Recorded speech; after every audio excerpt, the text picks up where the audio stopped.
Sir जी sir, मेरे को थोड़ी जानकारी चाहिए थी। हम बेसिक हेल्थ केयर से जो है कर रहे हैं, और ये डिप्लोमा होने के बाद बाय द वे कहीं किसी की ड्रग रिएक्शन से अगर डेथ हो जाती है तो इससे प्रोटेक्शन क्या मिलेगा? प्रोटेक्शन मतलब कानून, मतलब कानून की तरफ से प्रोटेक्शन तो एमबीबीएस को नहीं मिलता। अच्छा सर, प्रोटेक्शन तो एमबीबीएस को नहीं मिलता अयोध्या जी, है ना? नहीं सर, हम ये जानना चाहते थे धाराओं में जी, जो एमसीआई से रेगुलेटेड होता है उनको भी नहीं मिलता।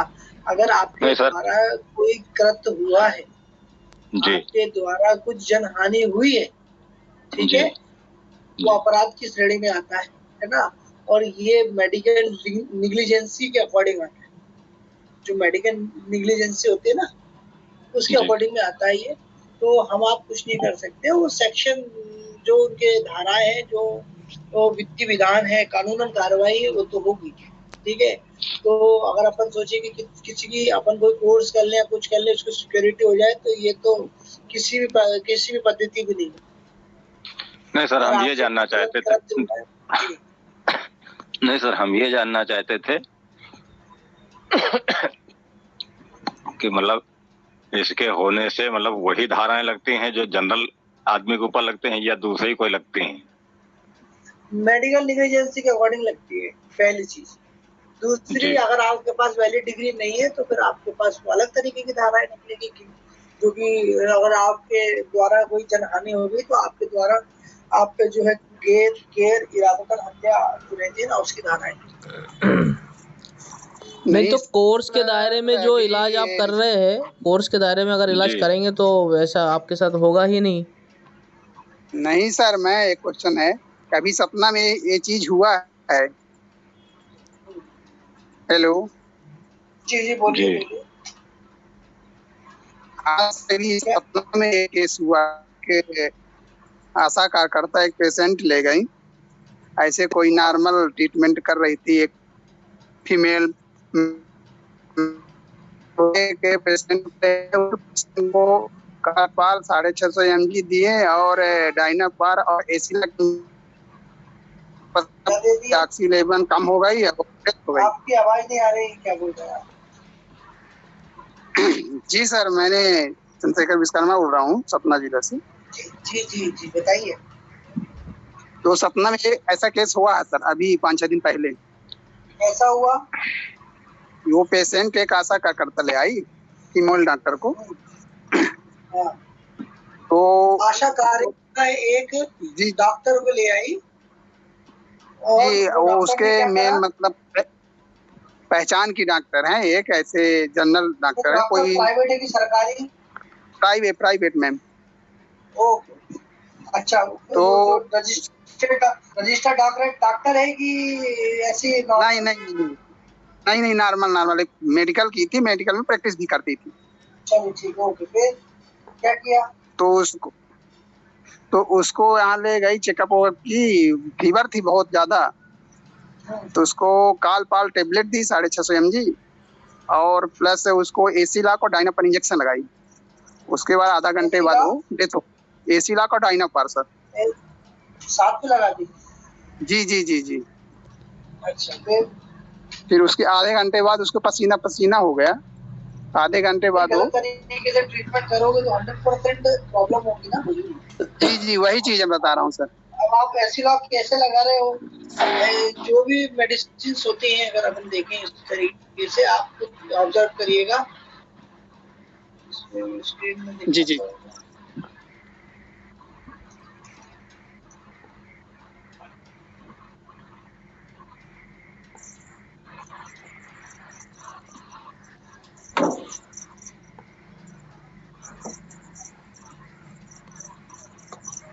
कभी भी आप डायनापार प्लस पैरासिटामोल को मिलाइए।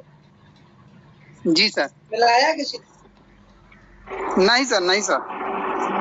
तो क्या होता है? प्रेसिपिटेशन होता है। जी वही चीज है। तो अभी आप डायनापार जी प्लस पेंटॉप प्लस एसिलॉक जी तो मिलाएंगे तब भी प्रेसिपिटेशन होगा।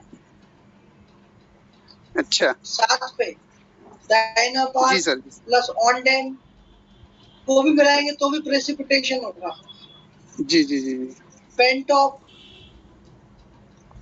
प्लस ऑनडेम वो साथ में मिलाएंगे तो भी प्रेसिपिटेशन होगा। यस सर तो आप जब दोनों इंजेक्शन साथ में लगाएंगे तो पेशेंट के साथ दिक्कत ही होगी ना, अंदर प्रेसिपिटेशन तो होगी ना 100%। पेशेंट को प्रॉब्लम तो होगी ना, पेशेंट मरेगा ही।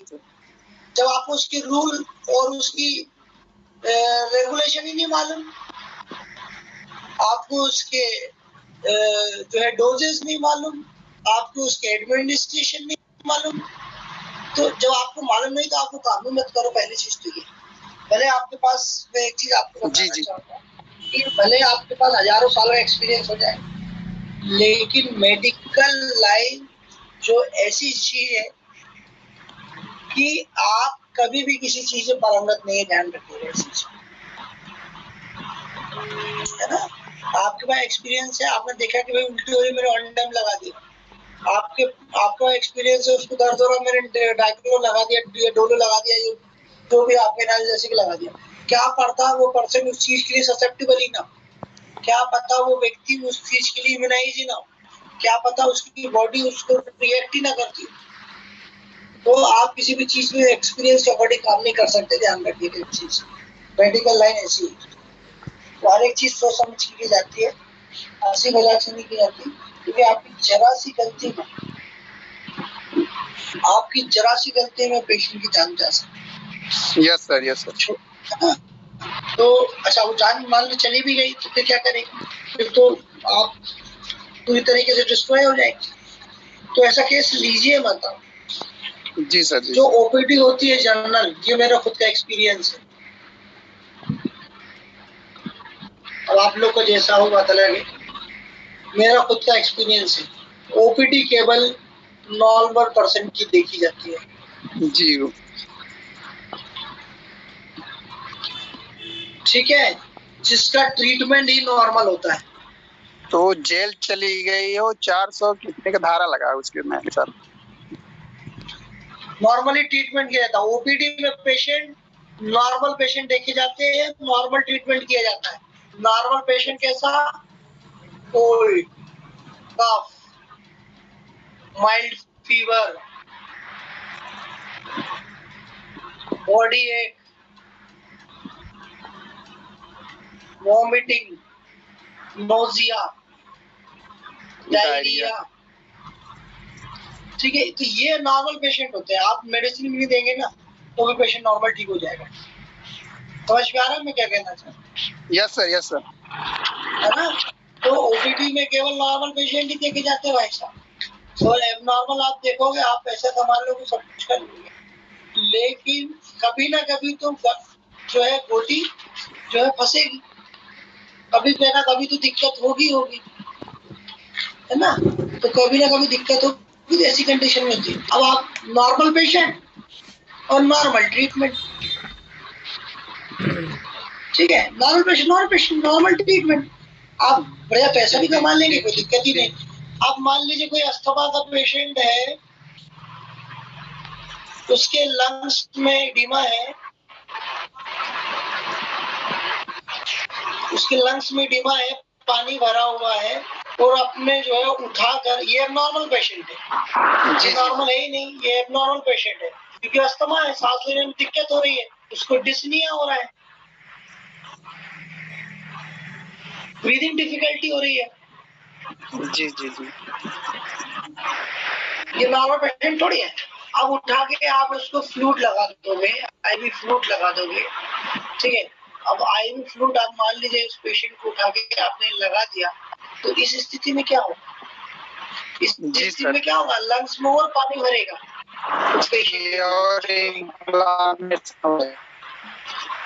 ठीक है।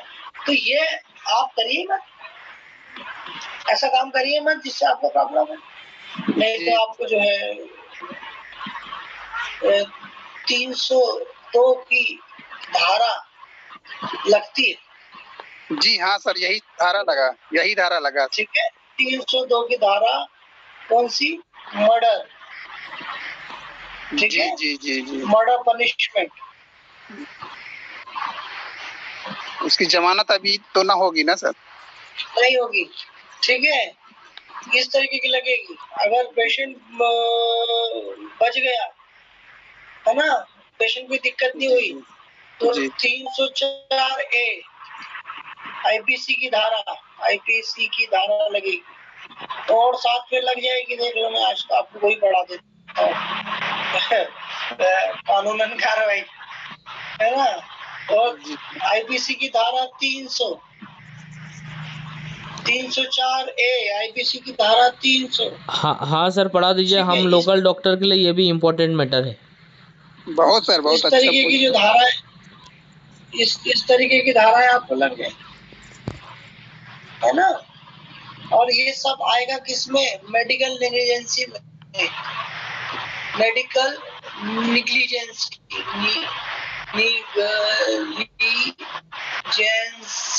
अब मेडिकल नेग्लिजेंसी में जब लगेगा जब आपके पास कोई मेडिकल डिग्री होगी। मतलब आपने अपने मेडिकल नॉलेज का गलत प्रभाव से यूज किया। जब किसी के पास डिग्री होगी तब मेडिकल नेग्लिजेंसी लगेगी, है ना। उसकी भी धारा यही सब लगेंगी, है ना। और अगर जिसके पास डिग्री नहीं है और डायरेक्ट ट्रीटमेंट कर रहा है तो उसके पास तो डायरेक्ट मर्डर की ही पनिशमेंट हो, मर्डर की ही पनिशमेंट की जाएगी। ध्यान रखो, तो बच के रही, क्या करना है।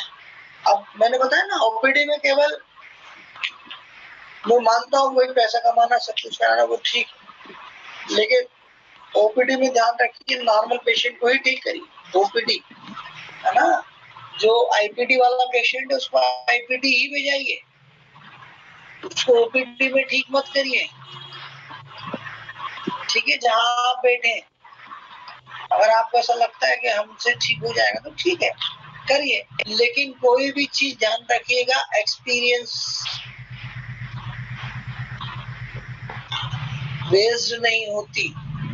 कौन सी? मेडिकल।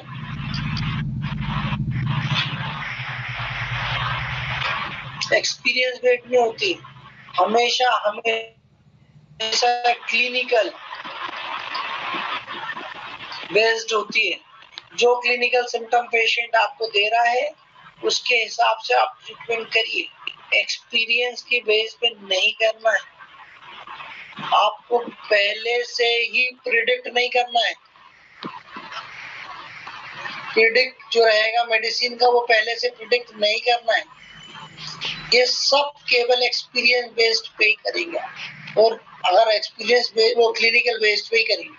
क्लिनिकल बेस्ड में अगर आप मेडिसिन देंगे तो पेशेंट क्योर होगा, पेशेंट ठीक होगा। अगर आप एक्सपीरियंस बेस्ड में कर रहे हैं तो प्रॉब्लम, ध्यान रखें। और दूसरा कारण,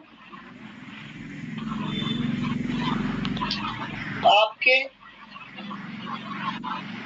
नॉलेज बेस, जो आपका नॉलेज बेस है ना, वो कितनी आपने स्टडी करी है, कितना आपके पास उसका ज्ञान है। ठीक है, बीमारी का और दवाइयों का, समझ में आ रहा है। तो आपको बिल्कुल भी क्लिनिकल बेस्ड नहीं करना है, वो क्लिनिकल एक्सपीरियंस बेस्ड नहीं करना है। जहाँ तक प्रिडिक्शन बेस्ड और क्लिनिकल बेस्ड और नॉलेज बेस्ड में प्रैक्टिस करना। और कभी भी जो है आपको हाई केस लेना ही नहीं। भाई हाई केस लोग आप ही दिक्कत करो, क्या मतलब। कभी ना कभी तो कोई ना कोई फंसा हुआ है सर, आप प्रैक्टिस कर रहे हैं खुद ही। जी। कभी ना कभी सभी को दिक्कत हुई होगी, ऐसा नहीं है। आप कितने साल से प्रैक्टिस कर रहे हैं, कोई ना कोई सिम्टम पेशेंट लेकर ही आता है। ध्यान रखिए ना आपकी दवाइयों के बाद। और मैं तो कह रहा हूँ 90% होगा, 99% होगा। आप खुद बताइए, 99% होगा। हाँ सर, होगा। बिल्कुल साहब। और साहब चंद्रमोहन साहब ने सैटरडे को ही पढ़ाया कन्वर्जेशन और स्पेसिफिक सपोर्टिव, और एक पढ़ा था उन्होंने सर्जिकल। तो इसमें से जो कन्वर्सेशन है वही करो बोले आप बस। मैं समझ नहीं पाया क्या बोल रहे सर। जो टाइप्स ऑफ ट्रीटमेंट है ना सर,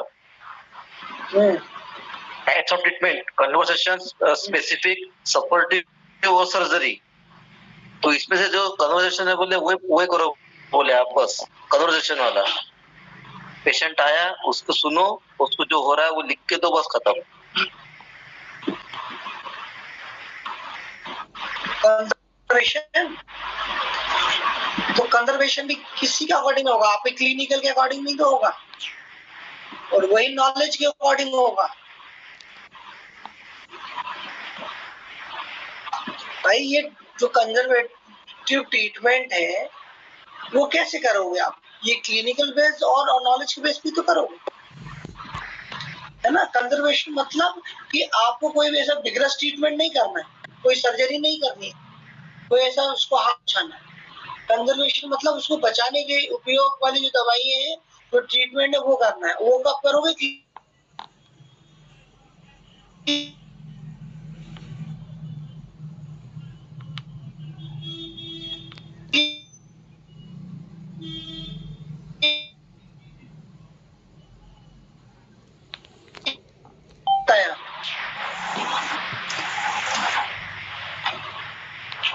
चलिए अपन आगे बढ़े।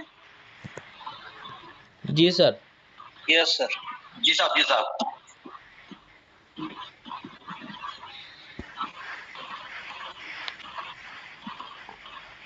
आपके पास तो जो पेशेंट आए आपके गांव में, आपको नॉर्मल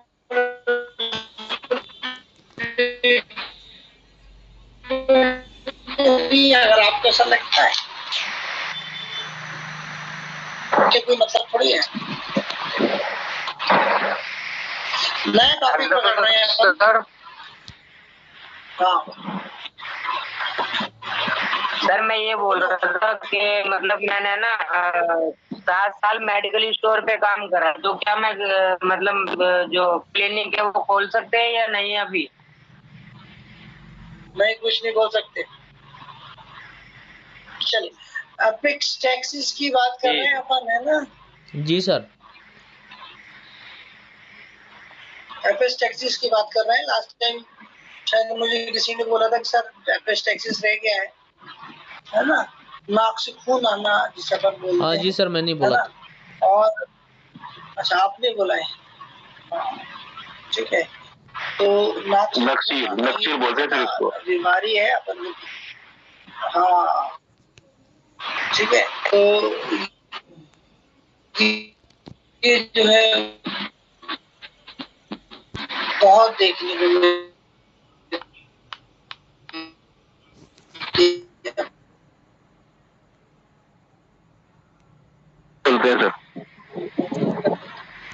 को यस ठीक है।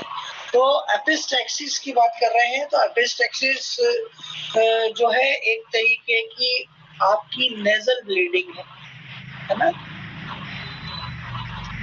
नेजल ब्लीडिंग है। अब ये नेजल ब्लीडिंग हो रही है, ठीक है।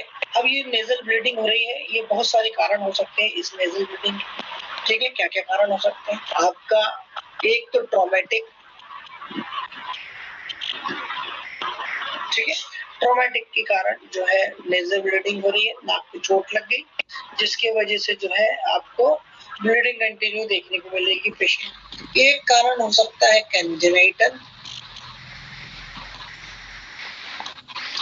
कंजेनाइटल की जो एरिया है आपके नेजल का, ठीक है, उसमें जो है सही तरीके से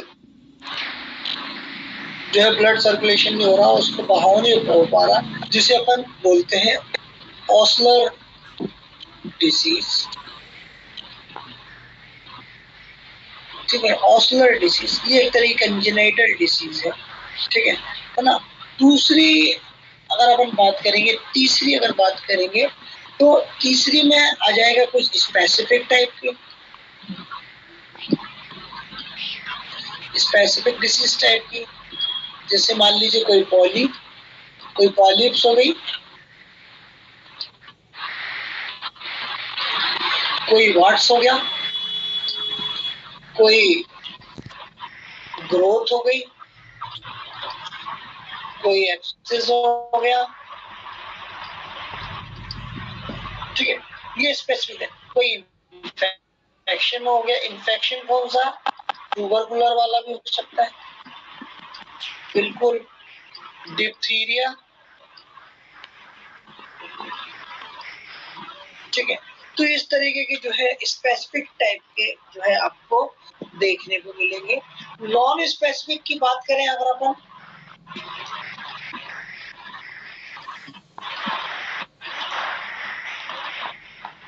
नॉन स्पेसिफिक की बात करें जैसे राइनाइटिस,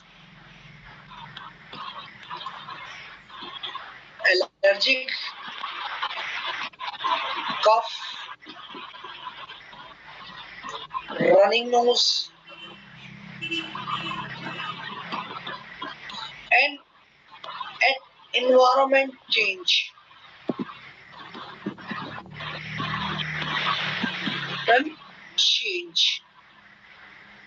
ठीक है। तो ये कारण है हमें जो है देखने को मिल सकते हैं एपिस्टैक्सिस के। समझ में आ रहा है सभी को? जी सर बहुत बढ़िया। यस सर, ठीक है। अब अपन एपिस्टैक्सिस की बात कर रहे हैं, तो हमें नेजल एरिया का जो एरिया है वो हमें पता होना चाहिए कि बेसिकली ये हो कैसे जाता है, कारण इसकी क्या ऐसी चीज होती है जिसकी वजह से जो है ब्लीडिंग होने लगती है। तो आप कोई बताएगा, अनुमान लगाए क्या कारण हो सकता है, ऐसी क्या चीज है?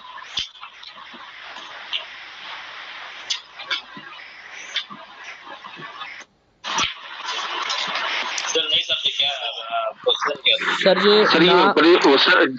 ये एओर्टा से जो अपने ब्रेन की तरफ और फेस की तरफ जो कैरोटिड आर्टरी जाती है वो नेजल के पास होकर गुजरती, तो वहां से गर्मी या इन्फेक्शन वगैरह और किसी की वजह से वहां से ब्लड आना शुरू हो जाता है। हाँ, और कोई बढ़िया वहां तक पहुंच गए। हाँ, कैपिलरी से भी हो सकता है सर ब्लीडिंग। शरीर में सल्फर की मात्रा बढ़ जाने से ब्लड नाक जाता है। चलिए आगे बढ़ते हैं।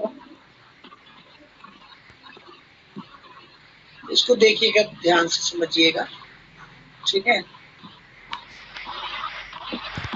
मेरे डायग्राम समझ पे आते हैं कि नहीं? सर बहुत बढ़िया डायग्राम बनाते हैं आप। यस सर, जी सर, बहुत शानदार समझ आते हैं अच्छे से। सर मनी मन कई बार तारीफ कर चुका हूँ कि सर डायग्राम बहुत बढ़िया बनाते। चलिए तो अपन जो है आगे चल बात करते हैं, ठीक है। तो अपन ब्लड सप्लाई की बात करते हैं। तो ब्लड सप्लाई में जो है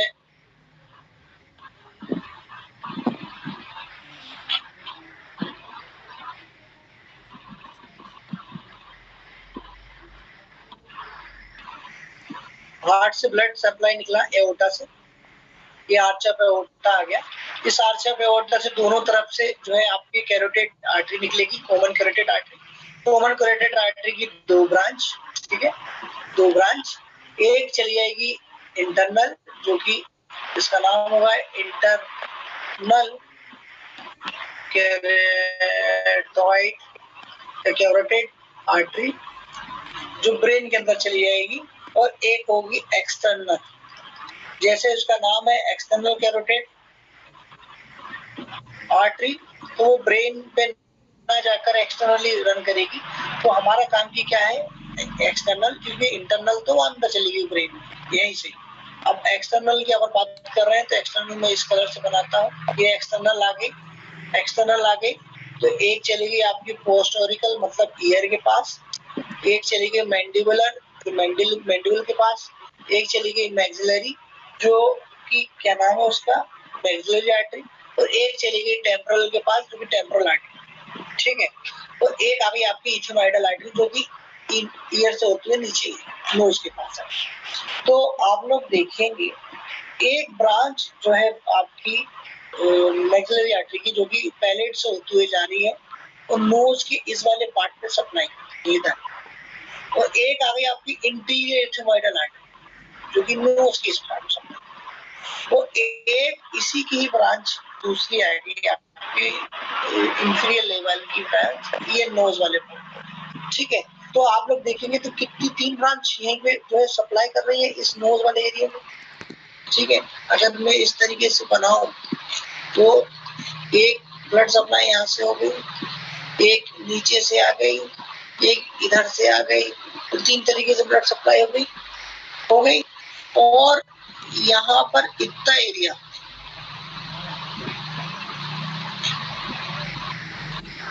यहाँ पर इतना एरिया खाली हो गया नोज का कोना वाला हिस्सा एरिया जो है खाली हो गया। इस एरिया को हम बोलते हैं लिटिल एरिया। क्या बोलते हैं? Little area. तो यही वाला जो एरिया होता है, जिस एरिया में इन सब की आर्टरी की छोटी छोटी कैपिलरीज आपका गुच्छा होता है, छोटी कैपिलरीज का गुच्छा। ठीक है, तो बड़ा पाइप होगा, बड़ा पाइप से और छोटा पाइप होगा, और छोटे पाइप से और छोटा पाइप होगा, तो छोटे छोटे पाइप होंगे। तो ये जो कैपिलरीज होती है वो यहाँ पर इसी एरिया में रहते हैं, little area.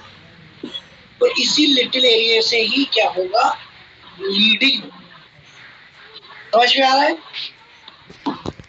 Yes sir. 4 artery इसमें आके मिलती है लिटिल एरिया में। इस लिटिल एरिया में 4 आर्टरीज आती हैं, बेसिकली 4 आर्टरी इस लिटिल एरिया में आती है। ठीक है, तो ये 4 आर्टरी ही जो है पेशेंट को प्रॉब्लम दी है ना। 2 में 3 मैंने बनाई हो, एक इसी की एक और ब्रांच रहेगी इस तरीके से। तो ये 4 मिलके जो है इस एरिया को बनाएंगे, और ये ज्यादा प्रोमिनेंट एरिया होता है किसी भी जगह की ब्लीडिंग करने की। ये ज्यादा एरिया होता है किसी भी जगह की, मतलब नाक की जगह की ब्लीडिंग करने के लिए, जो कि एपिस्टाइसिस, नाक का खून जैसे अपन बोल रहे हैं खून निकलना, वो एरिया। और इसी एरिया को ही एक फ्लेक्सिस भी बोलते हैं। आप लोगों को काम नहीं है लेकिन मैं बता देता हूँ, ये एमडी डॉक्टर्स के लिए भी है। ठीक है, तो ये जो इधर एक फ्लेक्सिस बनता है इन सब का छोटी, उसको बोलते हैं कैसलबैक फ्लेक्सिस। कैसलबैक फ्लेक्सिस छोटे छोटे सरकास में जो है छोटी छोटी आर्टरीज होती है, उस एरिया में जिसे अपन लिटिल स्पेस या लिटिल एरिया बोल रहे हैं, वहां पर एक फ्लेक्सिस बनाती है, गुच्छा बनाती है, छोटी खून की नलियों का गुच्छा बनाती है। तो वो जो गुच्छा होता है उसको अपन कैसलबैक फ्लेक्सिस बोलते हैं। तो वो रैप्चर हो जाता है। ठीक है, वो क्या हो जाता है, रैप्चर हो जाता है। अब रैप्चर का कारण नहीं आप बताना चाहिए।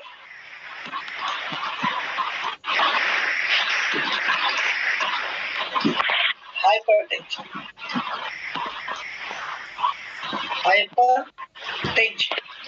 ठीक है सर। गर्मियों में भी होता है सर। हाँ, राइज बीपी। ठीक है, बीपी राइज हो गया। अब आप कुछ सोचिए, अगर ब्लड प्रेशर ज्यादा होगा तो वो छोटे से एरिया में ना छोटे छोटे नली जा रही है, तो फूटेंगे कि नहीं फूटेंगे? बता, फूटेंगे, बिल्कुल फूटेंगे। यस सर, इसलिए नाक में गुस्सा भी ज्यादा रहता है सर, है ना। तो फूटेगी और ब्लड जो है नोज से ड्रॉप बाय ड्रॉप निकलने लगता है। और अपन बात करें, ब्लड जो रहेगा आपका वो नोज से ड्रॉप बाय ड्रॉप निकलता है, ध्यान रखिए, ड्रॉप बाय ड्रॉप। उनकी धार में निकलेगी, ड्रॉप बाय ड्रॉप निकलेगी, इस चीज का विषय ध्यान दीजिए। अगर ड्रॉप बाय ड्रॉप निकल रही है तो ये जो है एपिस्टेसिस का कारण है।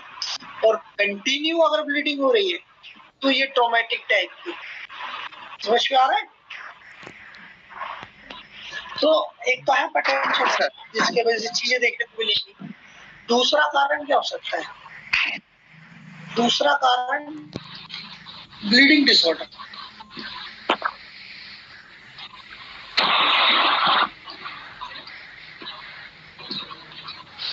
दूसरा कारण है ब्लीडिंग डिसऑर्डर।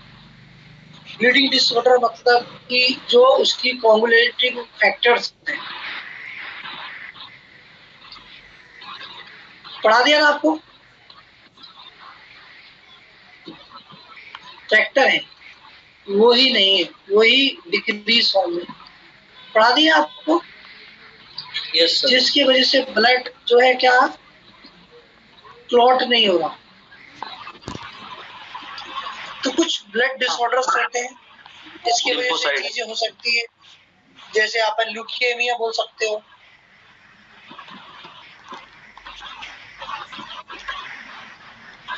ठीक है, हीमोफीलिया बोल सकते हो, हीमोफीलिया। आप जो है बहुत सारे ऐसे बोल सकते हो, हॉजकिन डिजीज बोल सकते हो, डेंगू, मलेरिया,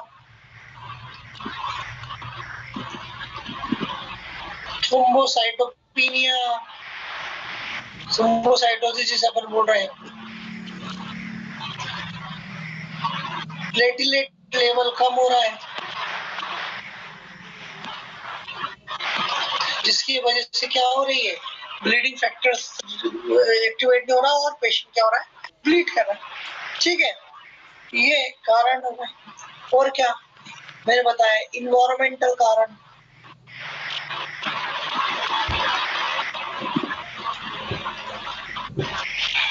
इन्वायरमेंटल फैक्टर क्या हो सकते बताइए भाई। अब environment factor sir high temperature,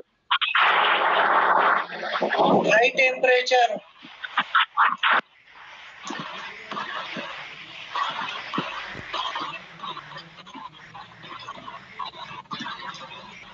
high altitude या altitude, high altitude, high altitude sir पहाड़ की ऊंचाई है ना, ऊंचाई सर, पहाड़ों की ऊंचाई, हाँ ऊंचाई, ऊंचाई जहां पर ऑक्सीजन की मात्रा क्या है, कम है, जहां ऑक्सीजन की मात्रा कम है, ठीक है, ड्राइनेस ऑफ नोज, स्पेशली कौन सा एरिया, लिटिल एरिया, समझ में आ रहा है। तो ये बहुत सारे कारण हो सकते हैं आपके इन्वायरमेंटल। ट्रॉमेटिक अपन ने बात ही कर ली, ट्रॉमेटिक नहीं बताया, हाँ ट्रॉमेटिक देख, ट्रॉमेटिक क्या हो सकता है, ट्रॉमेटिक तो इंजुरी, रोड साइड इंजुरी, ठीक है, ऑपरेटिव इंजरी, ऑपरेशन करने के दौरान हो जो है इंजरी हो गई, पोस्ट ऑपरेटिव इंजरी, कोई असॉल्ट,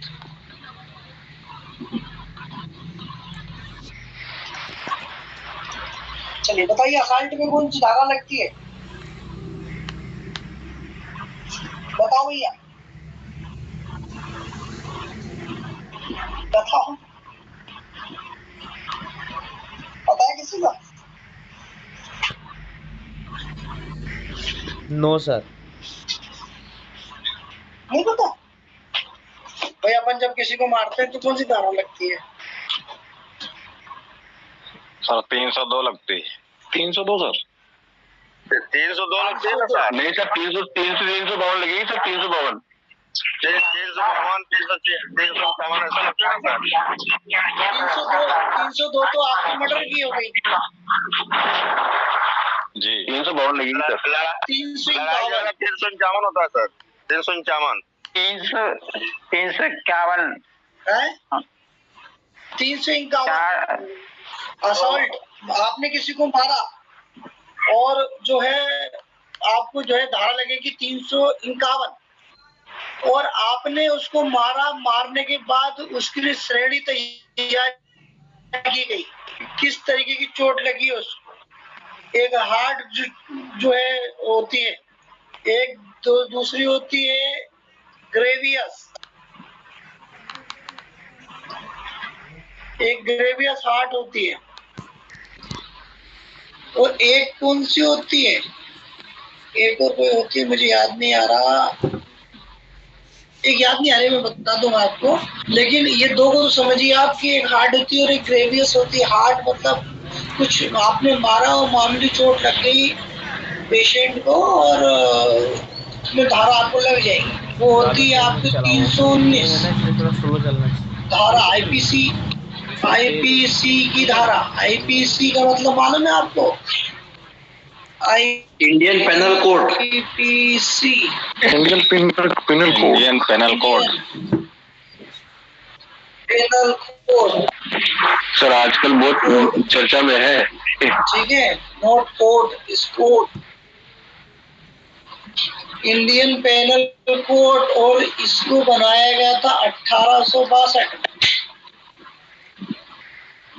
ठीक है, मतलब इसको रेगुलेट जो है 1862 में किया गया था, रेगुलेटेड, बनना तो बहुत पहले था, 1862 में रेगुलेट किया। तो किनके द्वारा किया गया था? ब्रिटिश। और किसने किया था? ब्रिटिश कंपनी ने किया था, ब्रिटिश कंपनी ने किया था। और ये जो धाराएं अभी तक चली आ रही हैं 1862 से अभी तक वर्तमान में इसी के अकॉर्डिंग चल रही है। तो इस साल 2023 में कुछ धाराओं का अमेंडमेंट किया गया है, कुछ आईपीसी की जो धाराएं हैं उनको चेंज किया है। सर ये धारा किस तरह से? ठीक है, सर धारा है क्या चीज की है ये? क्या कह रहे हैं आप? सर ये धारा जो है आप अलग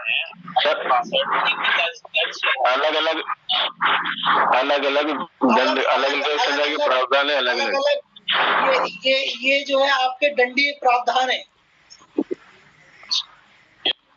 ये आपके दंडीय प्रावधान है ना।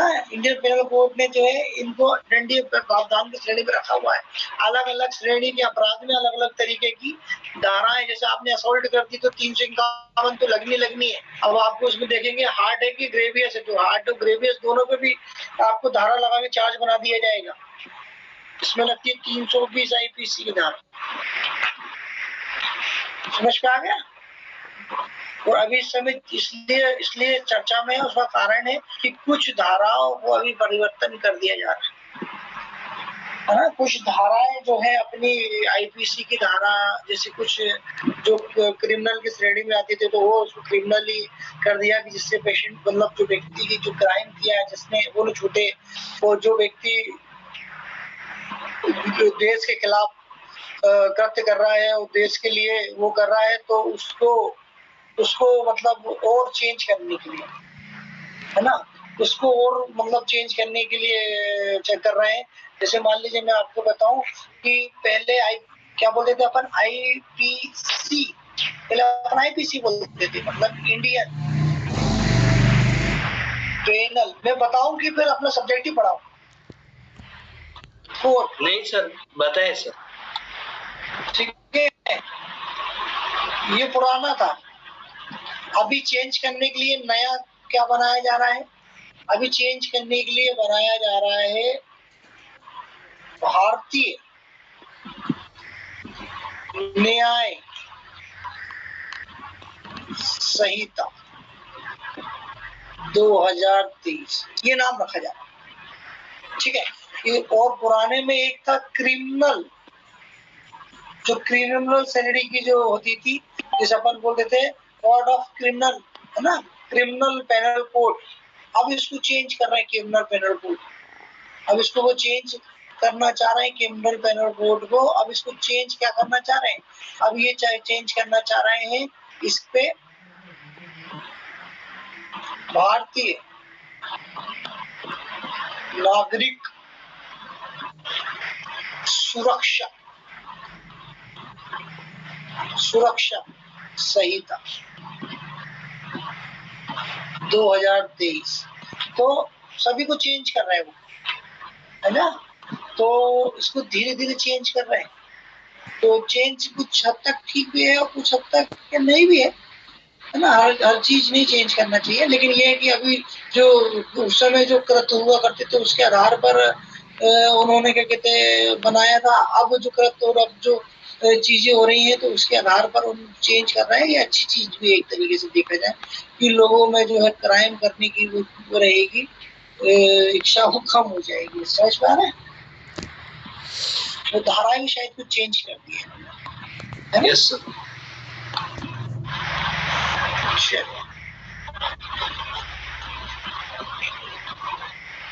हाँ, मैं बता रहा हूँ, याद आ गया मेरे को।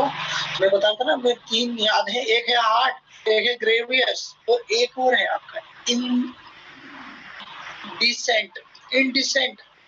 असॉल्ट। इनडिसेंट असॉल्ट, इसकी धारा आपको लगेगी 354। ये कौन सी धारा है? 354। तो आप देख लीजिए, आपको जो है अगर आपके द्वारा कोई असॉल्ट होता है तो 351, तो उसमें श्रेणी बनेगी किस तरीके की, हार्ड है, ग्रेवियस है या इंडेंसियंट है, तो उसके हिसाब से आपको धाराएं लगेगी, है ना। ठीक है, अब अपन ट्रॉमा में थे, दोबारा अपन अपने सब्जेक्ट पे आ जाते हैं। Yes sir. अच्छा है। और क्या हो सकता है? और इसका कारण एनवायरनमेंट हो गया, फिर इन्फेक्शन कारण हो सकता है। इन्फेक्शन क्या हो सकते हैं? क्या क्या इन्फेक्शन हो सकते हैं? बैक्टीरियल एब्सेस, नहीं, कोई बैक्टीरियल इन्फेक्शन हो गया जिसके वजह से उस एरिया में क्या हो रहा है, ड्राइनेस ज्यादा हो रही है। ड्राइनेस ज्यादा हो रही है तो पेशेंट को इरिटेशन हो रही है। इरिटेशन ज्यादा होगी तो पेशेंट उसको टच ज्यादा करेगा। टच ज्यादा करेगा तो पेशेंट क्या होगा, ब्लीडिंग होगी। ठीक है। इसी तरीके से अगर अपन देखें कोई वायरल इन्फेक्शन है या फिर कोई फंगल इन्फेक्शन, ठीक है, तो कुछ ऐसी चीजें हैं जिससे जो है पेशेंट को दिक्कत हो सकती है। अब अपन बात करेंगे ओवरग्रोथ की। सर, एलर्जी की वजह से जो छींकें आती है उससे भी ब्लीडिंग स्टार्ट हो जाती है नोज से। हाँ बिल्कुल, ये अपन बात तो कर रहे हैं वायरल की, फंगल की ज्यादा इरिटेंट होगी, ये अपन ऊपर ही बात करी, ये ऊपर बात करिए।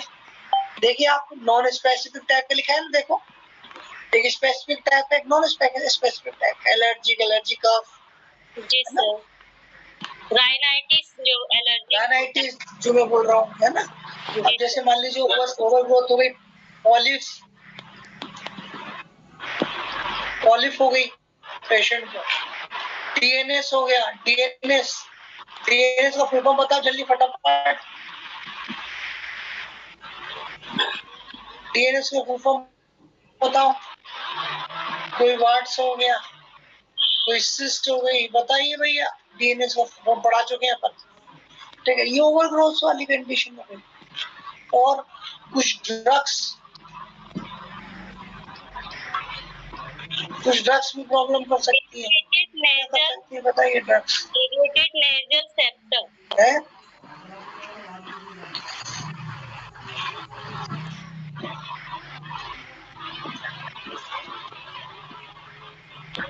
Deviation nasal septum sir.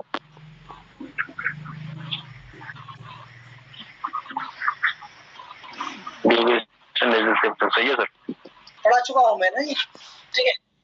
Yes sir. और ड्रग्स की अगर अपन बात करें, कोई ड्रग्स प्रॉब्लम कर रहे हैं। अब ड्रग्स में क्या हो सकते हैं बताओ। कोई एंटी कोगुलेंट, एस्पिरिन, जैसे हिपरिन, वारफारिन, एस्पिरिन,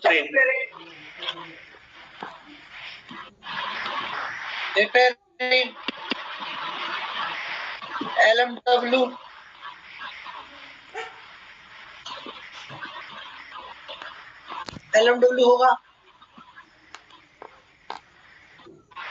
ठीक है।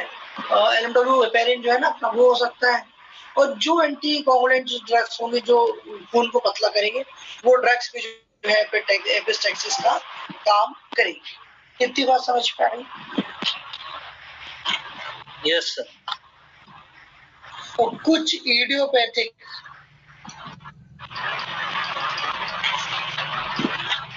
जिनका और कोई नेजल से संबंध नहीं,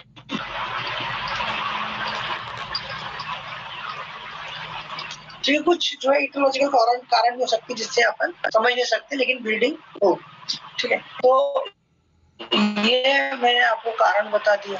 अब जो है इसका आप क्या कर सकते हैं, कारण करने के बाद आप बच्चों में ज्यादा क्यों देखने को मिलती है, बच्चों और बड़ों में?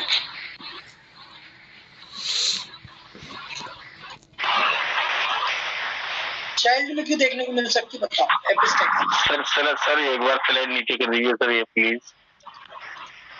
चाइल्ड में इन्फेक्शन ज्यादा होता है, सबसे ज्यादा फॉरेन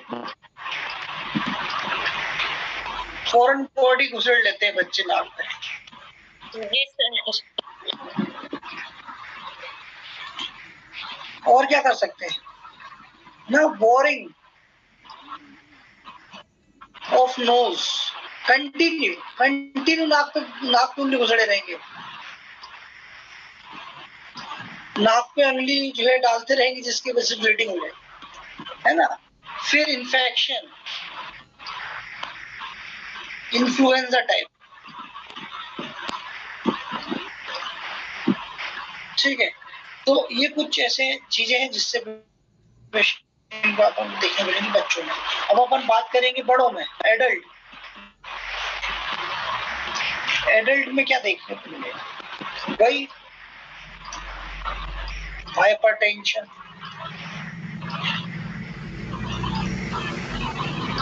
ओवर ग्रोथ, वो जो कारण अपन ने ऊपर समझे, ट्रोमेटिक बच्चों में भी हो सकता है ना, यही ट्रोमेटिक भी आएगा।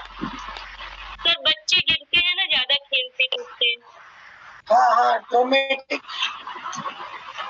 ठीक है।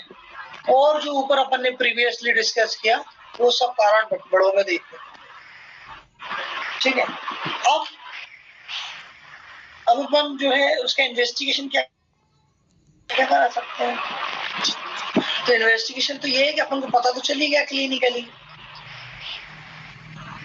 हमने जो है उसके साइन के अकॉर्डिंग पता कर लिया, हमने ऑब्जर्व कर लिया कि भाई ब्लीडिंग हो रही है, लेकिन क्यों हो रही है, ऐसी कोई डिसऑर्डर तो नहीं जिसकी वजह, तो सीबीसी करो, फिर आप करो PTINR, इसका फुल फॉर्म बताओ भैया कोई, है ना,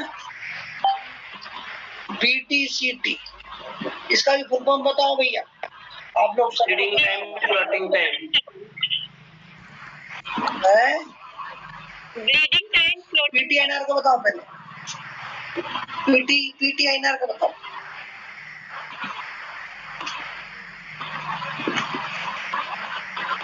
सर भूल गया INR का बताओ। अरे यार पूरा सही से बताओ, देख के अच्छे से प्रोथ्रोम्बिक टाइम, और INR का मतलब क्या है, ठीक है। फिर और जाना है तो फिर आप एक्सरे करा भी जा सकते हो। इंटरनेशनल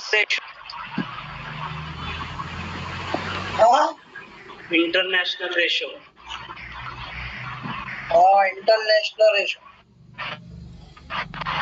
ठीक है। तो प्रोथ्रोम्बिन इंटरनेशनल रेशो इंडेक्स है जो अपन कराते हैं, ठीक है। इससे अपन जो है उस प्रोथ्रोम्बिन टाइम को देख लेंगे, प्रोथ्रोम्बिन किस तरीके से हो, और जो कुछ ऐसे टेस्ट जो अपन से आप देखने को मिल जाए और अपन जो है उसको समझ जाए। अब ट्रीटमेंट क्या होगा,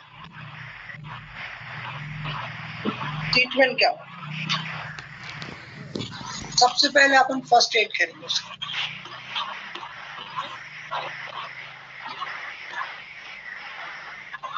फर्स्ट एड में क्या कर सकते हैं, देख सर पेशेंट का हेड ऊपर कर सकते हैं,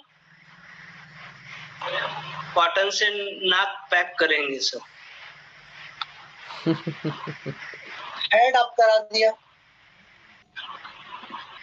ठीक है, पैक क्लीन हैंकी से।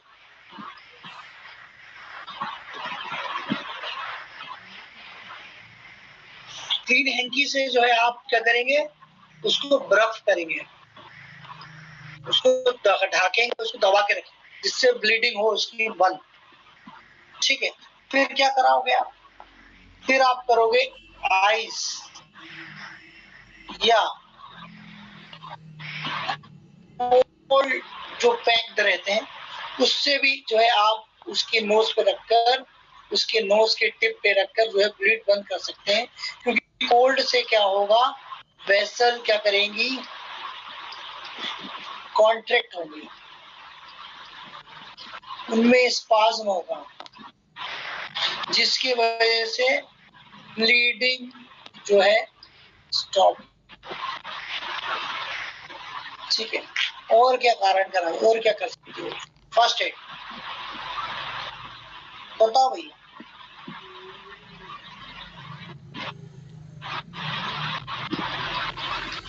उसके जो लिटिल एरिया था, जो अपन लिटिल एरिया पढ़ा ना, उसको प्रेस करके रखेंगे,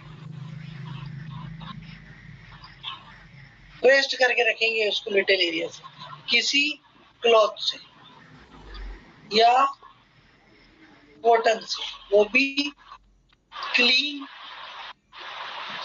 और वेल स्टरलाइज होना चाहिए,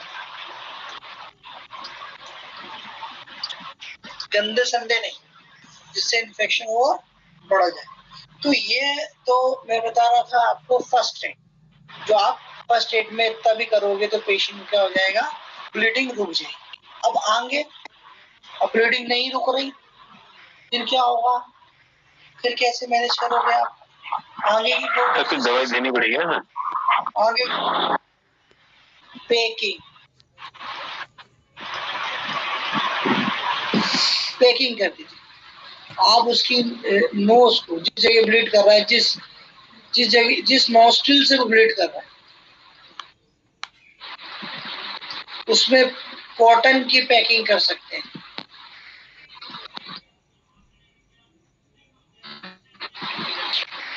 मेडिसिन भी दो, मेडिसिन जो एंटी कोगुलेंट ड्रग्स चल रही हैं, ड्रग्स है वो यूज करिए, लेकिन आप एंटी कोगुलेंट ऐसे यूज नहीं कर सकते। कैसे कर सकते हो आप, हमें फिर इससे भी नहीं रुक रहा, इस पैकिंग से भी नहीं रुक रहा, फिर पेशेंट कहाँ जाएगा। सर पैकिंग क्या चीज से करेंगे सर, कॉटन से या कॉटन में कुछ ऐड करेंगे सर, कुछ क्या? कॉटन, हाँ कॉटन में यूज कर सकते हैं आप। कॉटन में बहुत सारे ऐसे एंटीकोगुलेंट्स हैं, जैसे बेटाब्रोल करके आता है, बेटाट्रोल करके आता है, बेटाब्रोल करके आता है, ठीक है। उस कॉटन में डाल के उसको लगा सकते हैं। एड्रेनिल जो एट्रोपिन है, टीचर, ठीक है, उसको भी यूज कर सकते हैं, है ना। जैसे एंटीकोगुलेंट्स है जिसको अपन यूज कर सकते हैं। टिंचर कौन सा, वो टिंचर यूज कर सकते हैं, लेकिन हाँ वो अपन वो बुंड जो है अपन को एक्सटर्नली दिखना चाहिए, एक्सटर्नली सीन होना चाहिए, हमें उसकी एग्जैक्ट लोकेशन पता होना चाहिए, है। तो फिर पेशेंट को आपने हॉस्पिटल में भेज दिया, अब जैसे आपने हॉस्पिटल में पेशेंट को भेजा, तो अब हॉस्पिटल में क्या होगा उसके साथ, अब हॉस्पिटल में उसकी होगी क्या, कॉटराइजेशन। कॉटराइजेशन मालूम सबको,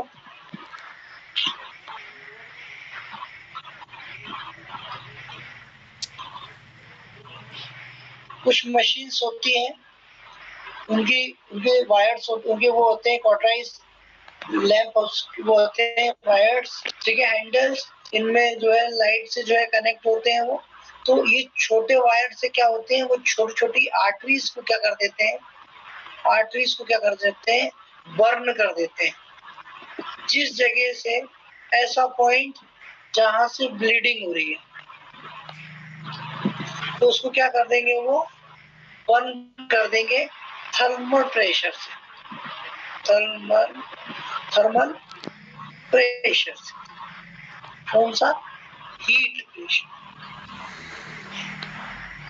वो जो पॉइंट होगा वो बर्न हो जाएगी और ब्लीडिंग रुक जाएगी। तो ये इस तरीके से उसका ट्रीटमेंट हो। समझ में आ गया? अब यहाँ पर जैसे पेशेंट पूछा, अब यहाँ पे दोबारा अगर कॉटराइज करने से पहले डॉक्टर जो है हॉस्पिटल में दोबारा से पैकिंग करने की कोशिश करता है। अब जब पेशेंट डॉक्टर के पास पहुंच गया हॉस्पिटल में, ये तो कॉटराइज वाली आपने कर ली, हैंकी वाली आपने कर ली, तो डॉक्टर के पास पहले पहुंच गया पेशेंट, तो कॉटराइज से पहले पैकिंग करने की कोशिश करेगा। तो पैकिंग कहाँ का कर सकता है? वो इंटीरियर पैकिंग कर सकता है,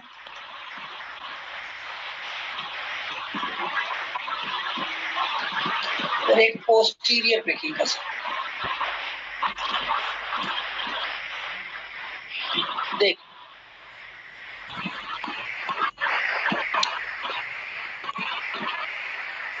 आगे डायग्राम बना के बताए। इंटीरियर पैकिंग देखो कैसे होगी।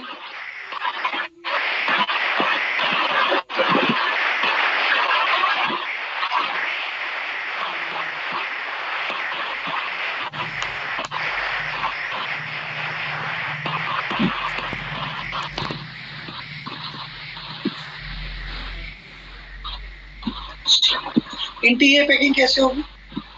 एक तो वो पैकिंग किस तरफ से कर सकता है, एक वो आगे सामने से पैकिंग कर सकता है नोज के, एक वो पीछे से आकर यहाँ पे पैकिंग कर सकता है, जिसकी वजह से उसकी लोकेशन को पता कर कि किस जगह वो हो रही है, जैसे आपकी ब्लीडिंग हो रही है ना। पहले यहीं कहीं पैकिंग करने की कोशिश करेगा इंटीरियरली, अगर नहीं होगा तो वो पीछे साइड से जो है क्या करेगा, पैकिंग करेगा। एक होती है इंटीरियर पैकिंग और एक होती है पोस्टीरियर। जो पोस्टीरियर पैकिंग होती है वो 1-2 घंटे में निकाल दी जाती है। इंटीरियर पैकिंग जो है 24 से 48 घंटे तक जो इसको पैक करके रखते हैं। जैसे कोई सर्जरी होती है अपन क्या बोल रहे हैं, राइनोप्लास्टी, नेजोप्लास्टी, या फिर कोई नेजो फेरेंजियल सर्जरी हुई, जिसमें ये जो है कारगर हो। पोस्टीरियर जो आपकी पैकिंग, ठीक है, समझ में आ गया? Yes sir. जी सर। एक बलून भी होता है आजकल, पॉलिश कैथेटर टाइप के एक बलून होती है, उसको भी यूज करके जो है उस जगह बलून फुला देंगे और वो एरिया को जो है क्या कर देंगे, प्रेशराइज कर देंगे और ब्लीडिंग रुक जाएगी। समझ में आ गई कहानी? Yes sir. चलिए सर, धन्यवाद सर जी। इस इलाज में बाटल का तो कोई रोल नहीं है ना? अरे भैया कोई बात नहीं सर। वो इंजेक्शन का आपने जो बताया, बॉटल क्या यूज, स्क्रीनशॉट लेने। अब इसमें बॉटल का क्या यूज? इसमें तो अपन को ड्रग्स और मैनेजमेंट का है, इसलिए तो मैंने आपको पहले ही बता दिया था कि first aid then hospital treatment, दोनों एक साथ बताया ना? Yes sir. तो इसमें जो है बॉटल का कोई यूज ही नहीं है, बॉटल हर जगह नहीं लगाई जाती। Yes sir. धन्यवाद आप लोगों का। जी सर, बहुत बहुत धन्यवाद sir. Next class. Thank you साहब, थैंक यू साहब, थैंक यू साहब, thank you sir. Thank you sir. Thank you sir, thank you sir, good night. Thank you sir, good night. Sir वो इंजेक्शन का आपने बताया था ना,